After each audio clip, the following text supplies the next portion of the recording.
Assalamualaikum warahmatullahi wabarakatuh. Berjumpa kembali pada mata kuliah pembaharuan pembelajaran kimia. Pada pertemuan kali ini kita sudah memasuki pertemuan ke-9. Adapun yang akan kita bahas, materi yang akan kita bahas pada pertemuan ke-9 ini yaitu pembelajaran kemampuan berpikir tingkat tinggi atau yang biasa disebut sebagai higher order thinking atau HOTS, higher order thinking skill. Nah, seperti itu. Baik, adapun yang menjadi tujuan pembelajaran kita pada pertemuan kali ini yaitu menjelaskan latar belakang munculnya pembelajaran HOTS. Saya singkat saja langsung HOTS ya, supaya tidak panjang. Kemudian yang kedua, menjelaskan tujuan pembelajaran HOTS. Yang ketiga, menjelaskan kelebihan dari pembelajaran HOTS. Yang keempat, menjelaskan hubungan antara HOTS dan critical thinking. Kemudian menjelaskan teori-teori terkait pembelajaran HOTS, menjelaskan konsep dan penerapan pembelajaran HOTS, serta merancang pembelajaran HOTS. Nah, inilah yang merupakan tujuan pembelajaran kita pada pertemuan kali ini. Mari kita bahas materinya. Latar belakang pembelajaran HOTS. Oke, di sini saya akan membahas mengenai latar belakang munculnya pembelajaran kemampuan berpikir tingkat tinggi atau yang kita sebut sebagai pembelajaran HOTS. Di mana di sini konsep kemampuan berpikir tingkat tinggi itu dibahas di dalam sistem taksonomi Bloom yang terbit pada tahun 1956. Dan yang kita kenal dengan nama taksonomi Bloom, di mana taksonomi Bloom itu mencakup semua kemampuan kognitif yang terdiri dari 6 tingkatan. Masih ingat ya? 6 tingkatannya itu ada pengetahuan, pemahaman, aplikasi, analisis, sintesa, dan evaluasi. Nah, seperti itu. Kemudian, menurut Bloom pada tahun 1956 itu, pengetahuan mencakup kegiatan mengingat dan menghafal. Kemudian pemahaman merujuk kepada kegiatan menerjemah dan menafsirkan suatu pengetahuan. Itu pemahaman. Kemudian ada aplikasi, yaitu kemampuan untuk menggunakan suatu konsep pada konteks dan situasi yang berbeda. Selanjutnya ada analisis yang mencakup kegiatan memecahkan sebuah konsep besar menjadi komponen yang lebih kecil dan mencari hubungan antara satu komponen dengan komponen yang lain. Kemudian sintesis, yaitu meliputi kegiatan yang melengkapi atau menciptakan hal yang lain. Kemudian ada sintesis, meliputi kegiatan melengkapi atau menciptakan hal yang baru. Serta yang terakhir itu adalah evaluasi yang merujuk pada kegiatan menilai suatu masalah ataupun konsep tertentu, baik secara kuantitatif maupun secara kualitatif. Nah, dari ke-6 tingkatan tersebut hanya 4 tingkatan terakhir, yaitu aplikasi, analisis, sintesis, dan evaluasi yang termasuk ke dalam kemampuan berpikir tingkat tinggi. Nah, jadi kognitif Bloom itu hanya 4 tingkatan terakhir yang termasuk ke dalam pembelajaran HOTS, yaitu ada aplikasi, kemudian ada yang namanya analisis, kemudian ada sintesis, serta yang namanya evaluasi.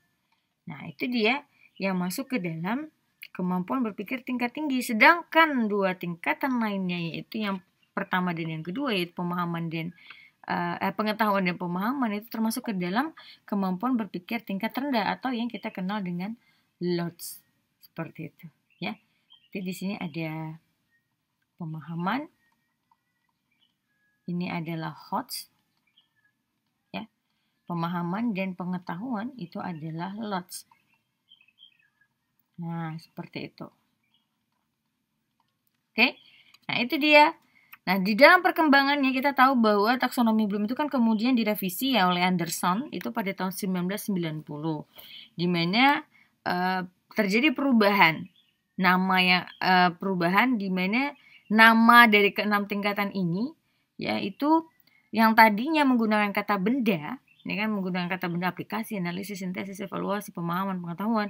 Nah, itu kemudian diubah menjadi kata kerja, yaitu ada dengan mengubahnya menjadi kata kerja, yaitu dan perubahan tingkatan evaluasi yang tidak lagi berada di posisi paling tinggi.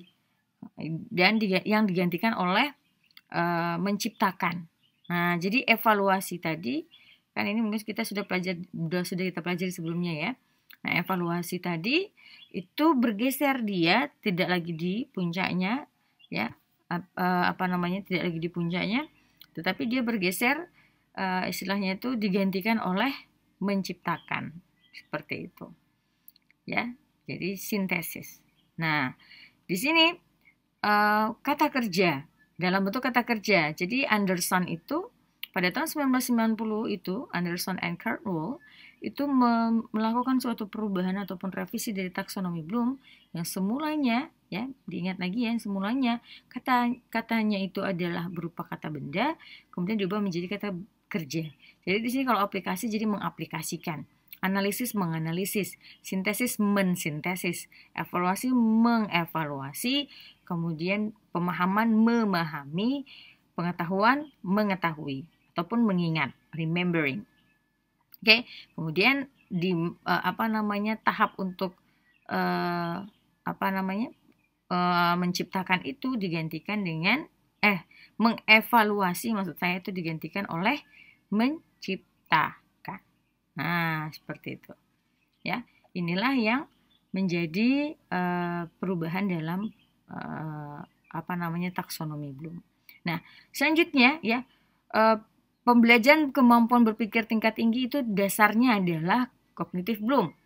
Kognitif Bloom, taksonomi Bloom, di mana 4 terakhir yaitu aplikasi, analisis, evaluasi serta sintesis itu menjadi dasar pembelajaran HOTS. Nah, selanjutnya pembelajaran kemampuan berpikir tingkat tinggi ini mulai populer diterapkan di sekolah-sekolah. Karena apa? Karena adanya pergeseran paradigma. Seperti ini. Nah, paradigma mengenai proses pembelajaran. Kan dulu proses pembelajaran itu kan teacher center, di mana guru menjadi pusat dalam kegiatan pembelajaran. Selanjutnya dia bergeser paradigmanya menjadi student center, di mana siswa sebagai pusat dalam kegiatan pembelajaran. Nah, itu dia. Selain itu, pembelajaran kemampuan berpikir tingkat tinggi ini juga menjadi terkenal di dunia pendidikan setelah beberapa riset ya ataupun penelitian membuktikan adanya relasi positif antara kemampuan berpikir tingkat tinggi, yaitu kemampuan menyelesaikan masalah, dan kemampuan berpikir kritis. Nah, jadi adanya hubungan antara kemampuan berpikir tingkat tinggi, kemampuan menyelesaikan masalah, dan kemampuan berpikir kritis. Nah, itu dia ya. Ini hasil riset. Oke, jadi hasil riset itu juga merupakan latar belakang pembelajaran HOTS. Adanya keterkaitan ataupun relasi positif antara kemampuan berpikir tingkat tinggi, kemampuan menyelesaikan masalah, dan kemampuan berpikir kritis. Nah, hal lainnya yang menyebabkan munculnya pembelajaran berpikir tingkat tinggi adalah perkembangan dari tujuan pendidikan. Nah, adanya perkembangan dalam tujuan pendidikan, di mana di sini tujuannya itu dulu ya, tujuan pendidikan itu kan dulu hanya untuk istilahnya itu di sini ini berubah yang istilahnya itu berkembangnya itu kan kita dulunya itu hanya memberikan pengetahuan saja.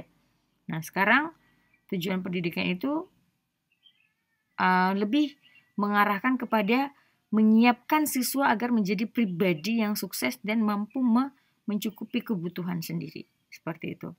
Nah, jadi adanya perkembangan dari tujuan pendidikan itu dijadikan sebagai landasan fundamental untuk menyiapkan siswa agar menjadi pribadi yang sukses dan mampu mencukupi kebutuhan sendiri.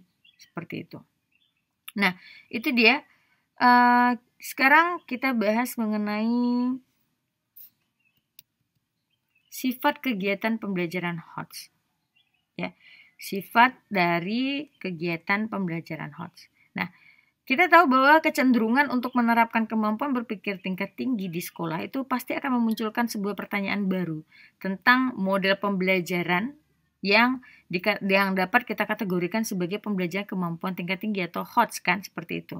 Nah, di sini pemerintahan Amerika, Nah, Amerika nih ya, meminta National Research Council Committee on Research in Mathematics, Science, and Technology Education ya, untuk melakukan riset dalam rangka mengumpulkan semua teori mengenai kemampuan berpikir tingkat tinggi. Kemudian hasil-hasil risetnya tadi itu menunjukkan bahwa pembelajaran kemampuan berpikir tingkat tinggi itu merupakan proses pembelajaran yang meliputi kegiatan-kegiatan yang bersifat seperti ini. Nah, sifat kegiatannya yaitu yang pertama adalah non-algoritmik. Nah, non-algoritmik itu di mana di sini siswa, ya untuk non-algoritmik ini, siswa diminta menyelesaikan masalah yang belum diberikan keterangan atau petunjuk secara spesifik. Seperti itu. Selanjutnya kompleks. Siswa ya di sini diminta menyelesaikan masalah di mana tersedia lebih dari satu kemungkinan solusi bagi penyelesaian masalah tadi. Seperti itu. Selanjutnya yang ketiga itu penuh dengan usaha. Penuh dengan usaha di sini di mana di dalam sifat yang ketiga ini ya, siswa harus fokus dan mengarahkan pikirannya untuk menyelesaikan tugas yang diberikan oleh guru. Nah, seperti itu. Selanjutnya teliti. Teliti, siswa diminta membuat penilaian yang teliti dalam menyelesaikan tugas yang diberikan oleh guru. Nah, selanjutnya ada gabungan. Nah, gabungan ini siswa itu diminta untuk mengaitkan beberapa kriteria atau pengetahuan yang berbeda untuk menyelesaikan tugas yang diberikan. Selanjutnya tidak pasti, itu guru mendesain tugas yang tidak menyediakan penjelasan lebih lanjut mengenai masalah yang diberikan, sehingga kan nanti siswanya sendiri yang memikirkannya, seperti itu. Selanjutnya pengaturan diri. Siswa diminta di sini untuk dapat mengatur dirinya sendiri dan sadar akan alasan mengapa sih dia itu menggunakan strategi ataupun teori ataupun pengetahuan tertentu untuk menyelesaikan tugas yang diberikan oleh guru. Jadi dia lebih kepada self ya, self learning dia, pembelajaran yang dapat mengatur dirinya sendiri. Kemudian pemaknaan proses belajar. Di sini siswa diminta untuk mengaplikasikan teori ataupun pengetahuan yang baru dipelajarinya itu pada masalah ataupun tugas yang diberikan oleh guru ataupun masalah-masalah otentik. Nah, inilah 8 dari sifat kegiatan HOTS ya, yang ditemukan berdasarkan hasil riset yang dilakukan oleh National Research Council Committee on Research in Mathematics, Science, and Technology Education yang dilakukan oleh pemerintah Amerika. Seperti itu. Oke, lanjut kita masuk kepada Brightness menyatakan kemampuan HOTS itu terjadi jika siswa mampu. Nah, jadi begini.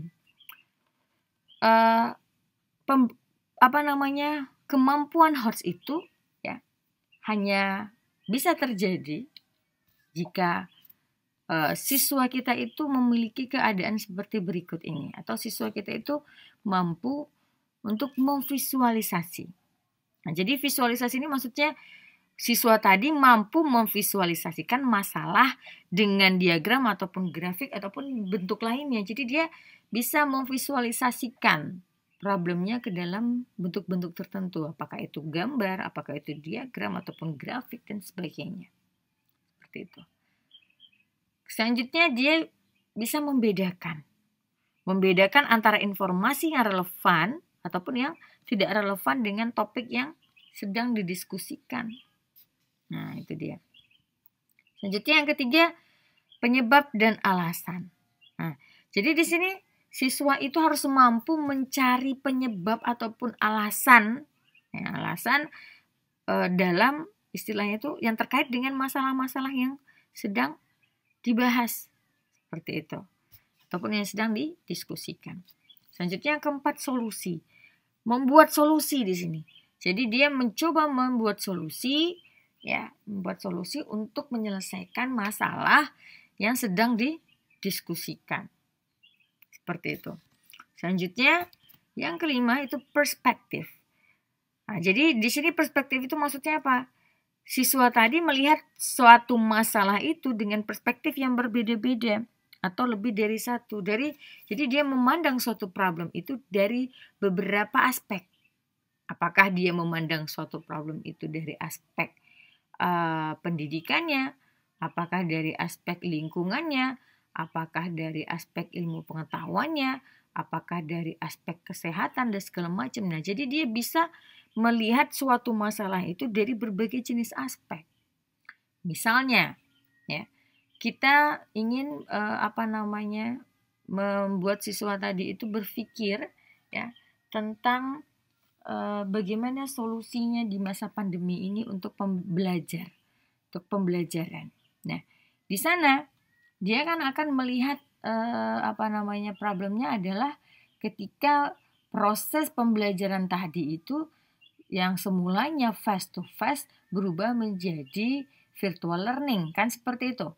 Nah, dia memandang tadi problem itu dari beberapa aspek. Yang pertama dari segi aspek komunikasi, misalnya. Dia melihat komunikasinya tidak efektif. Kenapa tidak terjadi komunikasi dua arah, misalnya. Yang kedua, dari segi aspek pemahaman siswanya. Siswanya tidak memahami materi. Kenapa? Karena gurunya kebanyakan memberikan tugas tanpa memberikan penjelasan, misalnya. Kemudian dari segi aspek ekonomi, misalnya dia memandang bahwa pembelajaran daring itu membuang banyak uang, membutuhkan biaya besar. Kenapa? Harus adanya kuota internet. Kemudian yang tidak punya smartphone harus beli smartphone. Artinya dari segi ekonomi itu akan berdampak terhadap tingginya tingkat pengeluaran. Nah, expenditure-nya tinggi. Kemudian yang keempat, dia melihat dari segi aspek kesehatan. Banyak siswa-siswa yang terpaku hanya melihat handphonenya sehingga matanya perih dan segala macam. Nah, seperti itu. Ya, kemudian dari segi aspek sosial, kurangnya komunikasi dan interaksi tadi menyebabkan ya kedekatan secara siswa dengan guru tadi itu tidak bisa berinteraksi, kan seperti itu secara langsung, sehingga interaksi sosialnya menjadi kurang. Secara psikologis, kurangnya keterkaitan antara psikologis siswa dan guru, ikatan psikologisnya menjadi berkurang. Kemudian juga secara psikologis guru dan siswa tadi itu juga menjadi bosan, stres dan segala macam. Nah, itu maksudnya. Jadi siswa tadi itu bisa melihat suatu masalah itu dengan perspektif yang berbeda-beda atau lebih dari satu perspektif, lebih dari satu sudut pandang. Jadi suatu masalah itu harus bisa dipandang dari berbagai macam aspek. Oke, bisa dipahami, itu dia nomor 5. Selanjutnya ada kredibilitas. Di sini ya siswa mampu memandang ataupun menimbang kredibilitas suatu sumber dan memutuskan apakah sumber tersebut dapat dipercaya atau tidak. Jadi ketika dia mau mengambil referensi itu harus kredibel. Nah, dia harus mampu memandang apakah sumber ataupun referensi yang dia peroleh tadi itu betul-betul bisa dipercaya atau tidak. Makanya selama ini kan saya sering mengatakan membuat tugas itu sebaiknya tidak dari searching internet, dari website seseorang di copy paste atau dari blog seseorang di copy paste yang tidak jelas sumbernya dari mana. Lebih bagus mengambil sumber dari jurnal ataupun dari buku elektronik yang jelas siapa penulisnya, siapa penerbitnya, seperti itu.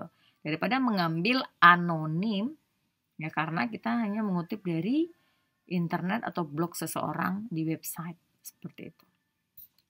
Oke, selanjutnya yang ke-7, ya, alasan. Nah, jadi di sini siswa itu harus mampu memberikan alasan yang kuat atas sebuah asumsi. Nah, nanti kan siswa tadi membuat berbagai asumsi mengenai masalah tadi. Nah, dia harus bisa memberikan alasan yang kuat kenapa dia menyatakan ataupun membuat asumsi seperti itu. Selanjutnya, identifikasi bias. Nah, di sini dia harus bisa mengidentifikasi hal ataupun pemikiran yang bias. Maksudnya apa? Pemikiran yang menyimpang ataupun berat sebelah, ya. Dan logika yang tidak konsisten. Seperti itu. Jadi, mengidentifikasi hal-hal yang bias ataupun logika-logika yang tidak konsisten. Nah, ya, itu dia. Jadi misalnya di jurnal A seperti ini, jurnal B seperti ini. Jadi dia harus mampu mengidentifikasi bias yang terjadi ataupun hal-hal yang tidak konsisten ataupun logika yang tidak konsisten dalam suatu permasalahan ataupun dari suatu sumber. Nah, seperti itu ya. Inilah pendapat Bryannes menyatakan kemampuan HOTS itu terjadi jika siswanya mampu memiliki 8 hal ini. Oke, kita lanjut kepada tujuan pembelajaran HOTS. Nah, pembelajaran kemampuan berpikir tingkat tinggi itu dilaksanakan untuk apa? Nah, ada tujuannya. Yang pertama, membantu siswa memahami pelajaran yang didapatkan di sekolah dengan lebih baik. Yang kedua, membantu siswa menginternalisasikan pelajaran yang didapatnya di sekolah. Maksudnya menginternalisasikan itu adalah siswa dapat menganalisis pelajaran yang didapatnya dan mengaplikasikannya ke dalam kehidupannya sehari-hari. Seperti itu. Selanjutnya, membantu siswa untuk sukses di masa depan. Ya, ini berdasarkan hasil-hasil riset orang ya. Selanjutnya, menyiapkan siswa agar mampu menjadi pribadi yang mampu memenuhi kebutuhannya sendiri. Ini tujuan pembelajaran HOTS-nya dari beberapa research ya. Selanjutnya yang kelima, memberikan kesadaran kepada siswa mengenai proses belajar. Nah, apa maksudnya memberikan kesadaran pada siswa mengenai proses belajar? Di sini proses belajar itu ya adalah sebuah proses yang panjang yang dilakukan seumur hidup dan tidak akan pernah selesai dilakukan. Artinya belajar sepanjang hayat. Nah, itu dia. Inilah tujuan dari pembelajaran HOTS. Selanjutnya kita masuk kepada kelebihan pembelajaran HOTS. Apa sih kelebihan dari pembelajaran HOTS ini? Ya, ada beberapa kelebihannya. Yaitu yang pertama, pembelajaran HOTS itu berfokus kepada siswa bukan guru. Nah, jadi lebih kepada siswanya sehingga pembelajaran kita akan aktif ya kan. Nah, pembelajaran aktif kita itu dapat tercapai. Selanjutnya retensi jangka panjang. Maksudnya retensi itu adalah memori. Nah, jadi pengetahuan yang didapatkan oleh siswa tadi dalam ketika dia melakukan pembelajaran HOTS tadi itu mendorong siswa tadi untuk menyimpan pengetahuan yang didapatnya itu dalam memori jangka panjang. Bukan dalam memori jangka pendek. Jadi lama di dalam ingatannya. Seperti itu. Lama tersimpan di dalam ingatannya ya. Selanjutnya yang ketiga, mendorong siswa untuk menginternalisasikan pengetahuan. Tadi sudah sampaikan, menginternalisasikan itu maksudnya adalah mengaplikasikan dalam kehidupan sehari-hari. Nah, jadi pengetahuan yang didapatnya itu tidak hanya mengingat ataupun sekadar tahu ya. Seperti itu. Tapi harus diinternalisasikan. Selanjutnya mendorong siswa untuk dapat mengintegrasikan beberapa pengetahuan sekaligus. Tadi saya sudah menyampaikan ada beberapa aspek yang di perspektif yang dipikirkannya. Nah, ini tadi artinya dia secara tidak langsung mengintegrasikan beberapa pengetahuan. Misalnya tadi dari segi aspek ekonomi, berarti dia mengintegrasikan pengetahuan mengenai ekonomi. Nah, dari aspek teknologi misalnya, dia mengintegrasikan pengetahuan mengenai teknologi dan sebagainya. Seperti itu ya.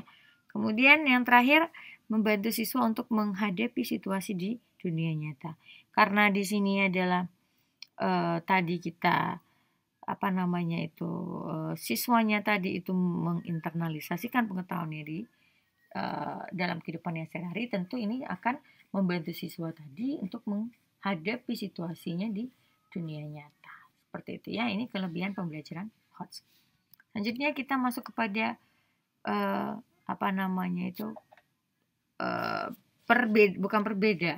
membandingkan antara HOTS dan berpikir kritis.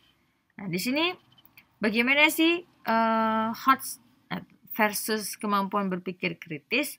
Nah, kita kadangkala ya HOTS tadi itu sering pembelajaran HOTS itu ataupun kemampuan berpikir tingkat tinggi itu sering dikaitkan dengan kemampuan berpikir kritis. Nah, kadang kedua konsep ini jadi tumpang tindih. Bahkan ada yang menganggap keduanya ini antara HOTS dan berpikir kritis itu sama. Padahal keduanya itu berbeda meskipun keduanya ini saling terkait. Nah, seperti itu ya. Nah, apa saja sih perbedaan dari keduanya ya? Nah, di sini dibuktikan dari hasil riset yang dilakukan oleh Renaud and Murray, ya. Renaud and Murray, ya. Itu menunjukkan bahwa kemampuan berpikir tingkat tinggi, ya, kemampuan berpikir tingkat tinggi itu mempengaruhi kemampuan siswa untuk berpikir kritis. Jadi di sini HOTS itu mempengaruhi, sedangkan berpikir kritis itu dipengaruhi oleh si HOTS, seperti itu. Nah, itu ya. Dimana di sini ya kita bisa lihat pertanyaan-pertanyaan kemampuan berpikir tingkat tinggi tadi itu kan mulai dari C3 sampai C6, ya. Itu tadi kemampuan-kemampuan itu dapat merangsang siswa itu untuk berpikir kritis, seperti itu. Nah, jadi soal-soal tadi ya, ataupun pertanyaan-pertanyaan tadi yang pertanyaan HOTS tadi itu akan mempengaruhi ya siswa tadi untuk dapat berpikir kritis ataupun merangsang siswa untuk dapat berpikir kritis, seperti itu. Selanjutnya, hasil riset yang dilakukan oleh peneliti lainnya ya, itu menyatakan ada 2 aspek ya utama dalam kemampuan berpikir kritis, yaitu kemampuan untuk mengidentifikasi asumsi dan mengevaluasi fakta yang ada. Nah, di mana di sini ya kedua aspek utama tadi itu ada 2 aspek ya, ada 2 aspek utama di dalam kemampuan berpikir kritis ini atau HOTS tadi. Apa tadi? Masih ingat? Saya catatkan saja di sini ya. 2 aspeknya itu adalah kemampuan untuk mengidentifikasi asumsi, dan yang kedua itu adalah mengevaluasi fakta yang ada. Mengevaluasi fakta. Nah, seperti itu. Nah, kedua aspek utama ini ya, itu juga sesuai dengan tingkatan kemampuan berpikir tingkat tinggi, di mana di sini ditegaskan bahwa kemampuan berpikir tingkat tinggi ini atau HOTS ini ya, dan kemampuan berpikir kritis itu adalah 2 konsep yang berbeda tetapi saling terkait. Nah, di mana apa keterkaitannya? Keterkaitannya di sini tingkatannya terdapat di dalam berpikir kritis. Nah, jadi HOTS tadi itu tingkatan-tingkatan di dalam HOTS yang kita tahu ada 4 ya, ada 4 tingkatan HOTS tadi, yaitu mulai dari C3 sampai C6 itu adalah tingkatan-tingkatan yang terdapat di dalam berpikir kritis. Seperti itu. Nah, jadi siswa tadi itu berpikir kritisnya tadi itu tingkatan-tingkatannya itu kan yang dikatakan berpikir kritis itu kan ketika tingkatannya mulai dari C3 sampai C6. Itu loh maksud saya. Sementara yang C1 sama C2 itu lower other thinking skill. Nah, itu tidak dapat membuat siswa menjadi berpikir kritis. Sementara kalau dari C3 sampai C6 itu dapat membantu siswa untuk berpikir kritis. Artinya di sini tingkatan di dalam HOTS tadi itu terdapat di dalam berpikir kritis. Nah, sehingga dengan kata lain, di dalam berpikir kritis itu terdiri dari HOTS. Seperti itu. Ya, bisa dipahami sampai di sini ya perbedaan antara HOTS dan berpikir kritis. Dia memang agak sulit kita membedakannya, kenapa? Karena dia saling terkait. Oke. Itu dia. Selanjutnya kita masuk pada teori yang terkait kemampuan HOTS. Ada beberapa teori, yaitu yang pertama adalah jelas taksonomi Bloom dan Anderson. Ini adalah teori taksonomi Bloom yang menjadi dasar tadi ya kemampuan HOTS. Selanjutnya ada teori rumah intelektual Costa. Nah, di sini rumah intelektual Costa itu diusulkan oleh Afid. Diusulkan oleh yang namanya Afid. Afid itu adalah advancement via individual determination. Di mana di sini Costa itu menyatakan ada 3 tingkatan. Pertama ya, yang merupakan tingkat rendah di mana siswa diminta untuk mengumpulkan semua informasi dari berbagai sumber ataupun dari tingkatan. Kemudian ada tingkat kedua yang itu tingkat menengah di mana siswa diharapkan mampu memproses dan mengolah informasi. Kemudian ada tingkatan ketiga yaitu di mana siswa diharapkan mampu mengaplikasikan informasi yang sebelumnya yang telah dikumpulkan dan diproses. seperti itu. Nah, ini dia. Nanti untuk lebih lanjutnya saya berikan suplemen tambahan pelajaran ya, materi. Nanti saudara download saja ya di bawah. Oke. Itu dia sekilas saja mengenai Rumah Intelektual Costa. Nanti saudara baca dulu, karena sebelum melakukan evaluasi baca dulu suplemen tambahannya supaya saudara bisa menjawab soal-soal yang saya berikan. Oke, selanjutnya ada taksonomi Bloom digital. Nah, taksonomi Bloom digital ini ya sebenarnya sama saja dengan taksonomi Bloom, hanya saja yaitu taksonomi Bloom digital ini diusulkan oleh Charges. Nah, di mana di sini dia tidak mengubah taksonomi Bloom, tetapi menambahkan beberapa komponen pada tiap tingkatan yang ada. Nah, komponen yang ditambahkan itu tadi, itu adalah istilah-istilah yang digunakan dalam teknologi informasi dan komunikasi. Misalnya pada tingkat 1 itu ada nanti kegiatan yang ditambahkan, itu misalnya ada bullet pointing, itu kegiatan yang meminta siswa untuk membuat daftar ataupun urutan tertentu yang dilakukan dengan format digital ya. Ada highlighting, kegiatan yang meminta siswa untuk mencari dan menyoroti kata kunci di dalam bacaan online dan sebagainya. Nanti saudara silakan baca sendiri, karena kalau saya jelaskan di sini semua videonya sangat panjang sekali ya. Jadi saudara baca sendiri di suplemen yang saya berikan tambahannya. Selanjutnya kita bahas mengenai penerapan pembelajaran HOTS. Penerapan pembelajaran HOTS ini juga ya, itu ada istilahnya itu nanti secara rincinya penerapannya itu saudara bisa lihat bagaimana bentuk penerapannya dalam suplemen tambahan materi saya juga. Di sini saya hanya menjelaskan penerapan ya pembelajaran HOTS itu hanya bisa dilakukan jika guru. Nah, ini dari aspek guru itu, jika guru ataupun peran guru itu dia bertindak sebagai yang pertama fasilitator. Fasilitator ini berarti memfasilitasi siswa ataupun memotivasi siswa untuk belajar secara independen dan kreatif. Itu dia, fasilitator. Selanjutnya yang kedua, pemimpin dan peneliti. Di mana di sini guru itu harus mampu membedakan kebutuhan dari setiap siswa. Ya.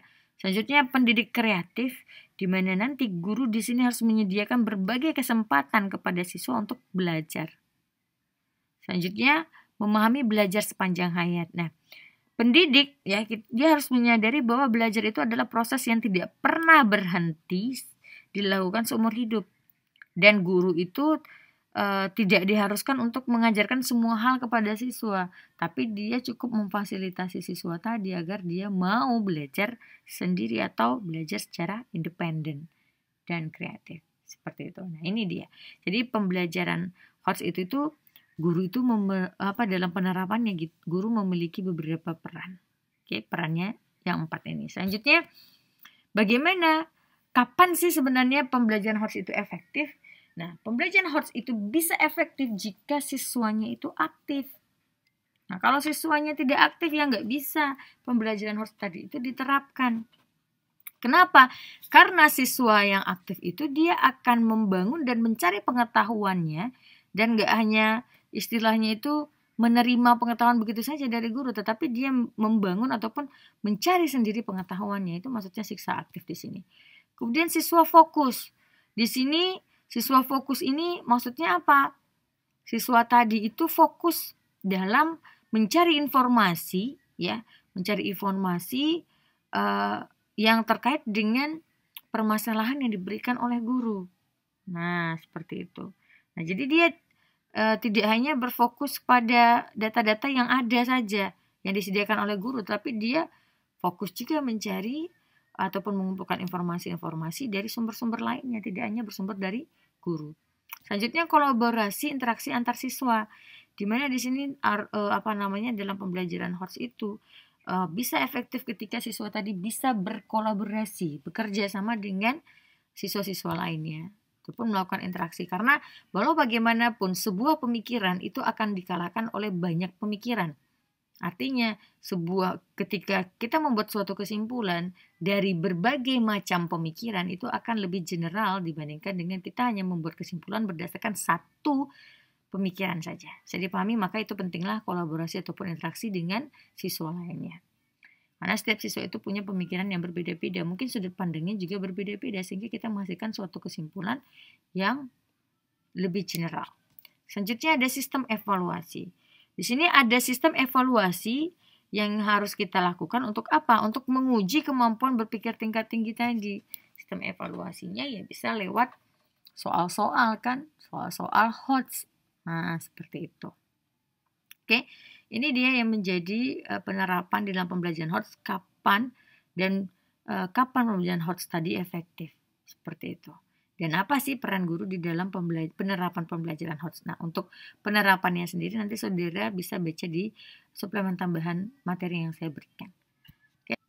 Berikutnya, merancang pembelajaran HOTS. Nah, di sini ada di dalam merancang pembelajaran HOTS tadi itu guru dapat menggunakan beberapa strategi ataupun metode mengajar. Nah, tetapi sebelum menerapkan strategi ataupun metode mengajar tersebut, itu menurut Kings itu perlu dibentuk situasi belajar student center yang mapan dulu. Jadi memang betul-betul student centernya harus istilahnya itu dibentuk dulu situasinya. Nah, kalau sudah dibentuk itu baru bisa istilahnya itu guru dapat menerapkan beberapa strategi ataupun metode mengajar. Nah, apa saja beberapa strategi ataupun metode mengajar yang dapat digunakan? Itu yang pertama adalah komunikasi instruksional. Ini instruksional ya, instruksional. Nah, maksudnya apa komunikasi instruksional? Di dalam proses pembelajaran itu guru perlu menyediakan instruksi yang jelas. Nah, kepada siswa, apa gunanya supaya mengurangi risiko ambigu ataupun kebingungan yang diperoleh oleh siswa tadi terhadap tugas-tugas yang diberikan oleh guru mengenai tugas untuk berpikir. Nah, seperti itu. Nah, oleh karena itu di sini di dalam komunikasi instruksional ini ya guru itu perlu membuat kegiatan yang dalam bentuk rencana program pembelajaran atau RPM. Nah, jadi guru itu perlu membuat kegiatan itu dalam bentuk RPM ataupun rencana program pembelajaran. Nah, ada beberapa hal yang harus diperhatikan ya dalam membuat RPM tadi, yaitu urutan kegiatan yang dilaksanakan di kelasnya itu. Jadi urutannya harus jelas ya. Kemudian penjelasan yang diberikan oleh guru kepada siswa itu harus jelas juga. Nah, seperti itu ya. Itu dia. Jadi guru juga harus bisa memberikan contoh-contoh dalam melaksanakan kegiatan berpikir. Nah, jadi di sini contoh-contohnya itu juga berkaitan juga dengan contoh dari hasil berpikir. Kemudian adanya feedback ataupun umpan balik untuk proses berpikir siswa. Adanya instruksi bagi kegiatan-kegiatan yang dilaksanakan ataupun yang diadaptasi dari kebutuhan-kebutuhan siswa yang berbeda-beda. Nah, inilah istilahnya itu strategi ataupun metode mengajar yang dapat dilakukan oleh guru, yaitu komunikasi instruksional. Jadi intinya di sini guru itu harus menyediakan instruksi yang jelas dalam bentuk rencana program pembelajaran, di mana di dalam rencana program pembelajaran itu terdiri dari berbagai macam urutan kegiatan yang dilaksanakan di kelas, kemudian adanya kejelasan tentang penjelasan yang diberikan oleh guru ya kepada siswa yang akan dilaksanakannya di kelas. Kemudian guru juga memberikan contoh dalam melaksanakan kegiatan yang berpikirnya seperti apa kepada siswanya. Harus ada contoh karena siswa kan tadi belum pernah melakukan hal itu. Kemudian guru juga memberikan contoh-contoh hasil dari berpikir yang sudah pernah dilakukan sebelum-sebelumnya itu dengan memberikan contohnya tadi kepada siswa. Selanjutnya guru harus memberikan yang namanya umpan balik untuk proses berpikir yang sudah dilakukan oleh siswa tadi. Nah, itu ya. Nah, jadi itu yang pertama mengenai strategi ataupun metode mengajar di dalam merancang pembelajaran HOTS, yaitu komunikasi instruksional. Yang kedua ada scaffolding. Scaffolding itu berarti memberikan bantuan kepada siswa di awal pelajaran dan secara bertahap bantuan tersebut dihentikan ketika siswa telah mampu mengerjakan tugasnya. Nah, jadi istilahnya di sini scaffolding itu di awalnya itu kita bantu siswa, tapi lama-kelamaan kita menguranginya sampailah kita hentikan bantuan yang kita berikan kepada siswa, seperti itu. Nah, sehingga di sini scaffolding itu dapat mengembangkan kemampuan berpikir tingkat tinggi siswa. Nah, itu ya. Itu dia. Oke, itu untuk scaffolding. Nah, ini juga ada beberapa hal yang perlu diperhatikan ya di dalam scaffolding itu. Nah, tadi kan saya mengatakan bahwa scaffolding itu dibatasi yang bantuan yang kita berikan tadi. Awalnya kita memberikan bantuan, kemudian kita secara bertahap kita kurangi, bahkan kita hentikan bantuan tadi. Nah, scaffolding itu harus dibatasi hanya sampai siswa dia sudah dapat membuat kemajuannya dengan usaha sendiri. Jadi kalau kita sudah melihat kemajuan dari diri siswa itu dia dengan usahanya sendiri, maka kita hentikan bantuan kita. Oke, nah itu. Jadi bisa jadi berbeda-beda scaffolding ini bentuk menghentikan bantuan itu bisa berbeda-beda. Ada yang di awal pelajaran mungkin siswanya sudah terbiasa dengan HOTS, ada yang istilahnya itu di saat proses pembelajarannya, di mana di saat yang dibutuhkan itu kan kita lihat dulu ya, kita pantau ternyata di awal dia belum bisa. Selanjutnya di saat proses pembelajaran, oh ternyata dia sudah bisa, berarti kita hentikan lagi bantuannya. Nah, bisa jadi itu sudah setengah berjalan baru bisa misalnya gitu. Ya. Nah, jadi kita menghentikan proses pembelajaran itu tidak bisa ditentukannya itu harus sekian sekian kegiatan, tergantung dari siswanya. Ketika siswanya tadi itu merasa sudah bisa membuat kemajuan dengan usahanya sendiri, dalam artian itu kemajuan itu menyelesaikan satu problem dengan usahanya sendiri, kita hentikan bantuan kita.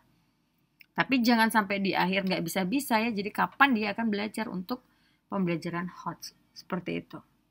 Oke, itu dia. Selanjutnya yang ketiga ada interaksi langsung.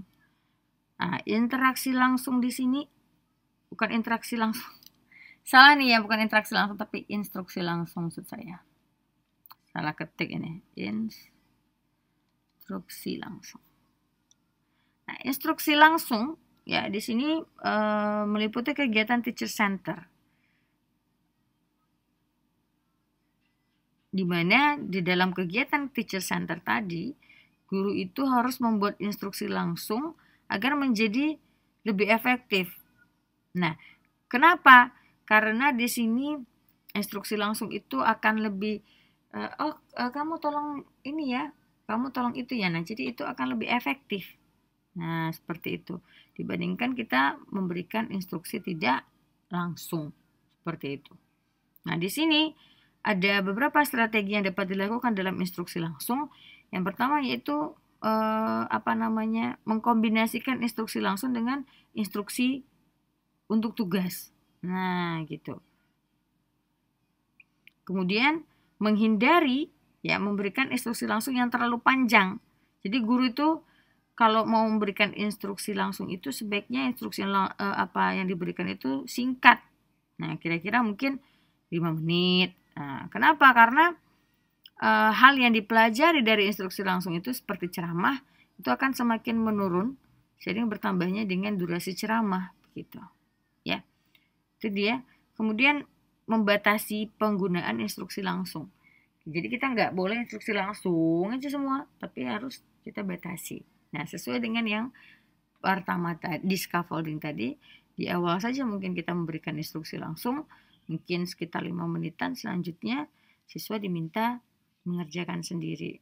Seperti itu ya. Oke, yang keempat adalah strategi belajar dan berpikir.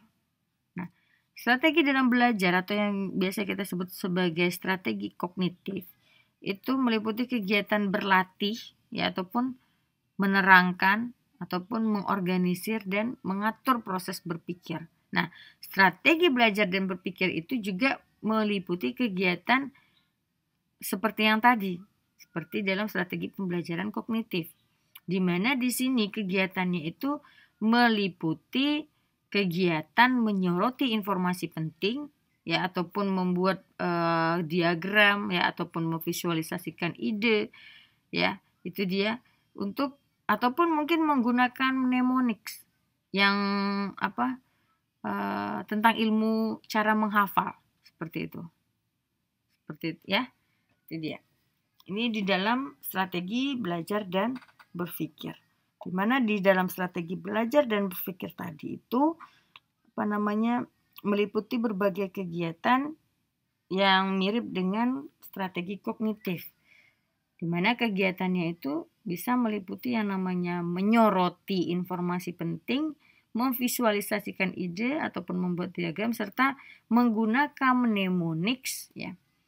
Mnemonics itu tulisannya begini. Mnemonics. Nah, mnemonics itu adalah ilmu tentang cara menghafal. Seperti itu, ya. Selanjutnya yang kelima, feedback. Feedback ataupun umpan balik. Jadi feedback, ya, itu seharusnya kita berikan itu untuk apa? Memberikan informasi kepada siswa mengenai sejauh mana perkembangan belajar mereka. Seperti itu. Yaitu dia feedback. Nah, selanjutnya yang keenam itu strategi mengajukan pertanyaan. Nah, untuk mendorong proses berpikir kritis ataupun berpikir kemampuan tingkat tinggi atau HOTS, itu guru dapat mengajukan pertanyaan-pertanyaan yang tidak terdapat di dalam buku paket ataupun buku pegangan siswa. Nah, oleh karena itu guru di dalam merencanakan pertanyaan-pertanyaan apa saja yang akan diajukan di kelas, itu harus membuat tadi yang saya sampaikan, rencana RPM tadi, ya. RPM yaitu RPM tadi apa? Pengertian kepanjangannya RPM, ada yang ingat? Rencana program pembelajaran, ya. Nah, itu dia. Selanjutnya yang ke-7, kegiatan kelompok. Kegiatan di dalam kelompok itu akan mendorong perkembangan berpikir tingkat tinggi siswa. Kenapa? Karena di dalam kegiatan kelompok itu kan siswanya nanti diskusi. Kemudian ada juga tutor sebaya, ya. Nah, ini akan membuat kegiatan-kegiatan yang dilakukan itu lebih efektif karena kan guru nanti akan memberikan misalnya permasalahan, kemudian nanti siswanya berdiskusi. Artinya di sini siswa tadi itu dapat saling berbagi pemikiran dalam menyelesaikan suatu problem, kan seperti itu.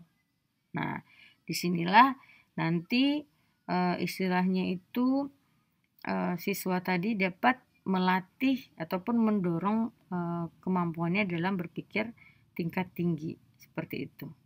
Karena kan dalam suatu kelompok itu tadi tidak hanya pintar saja semua, ada yang lemah, ada yang pintar. Nah, jadi nanti siswa yang pintar tadi itu juga akan membantu siswa yang kurang pintar tadi untuk memahami suatu permasalahan ataupun memberikan solusi. Jadi artinya dia itu akan merangsang ataupun mendorong perkembangan kemampuan berpikir tingkat tinggi, ya.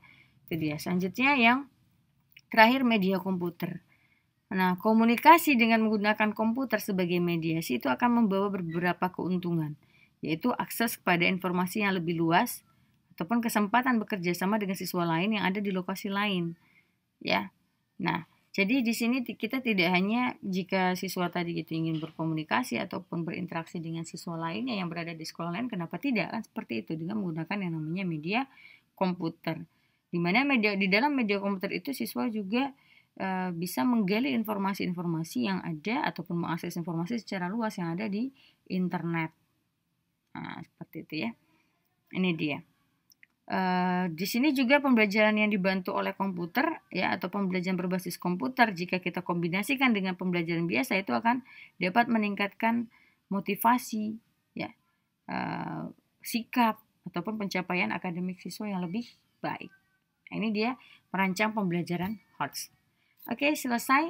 Itu dia penjelasan dari saya. Nah, nanti saudara baca dulu suplemen tambahan materinya. Ketika saudara sudah membaca, baru kerjakan soal evaluasi. Ya, mudah-mudahan saudara memahami tentang pembelajaran HOTS. Saya akhiri dengan Assalamualaikum warahmatullahi wabarakatuh.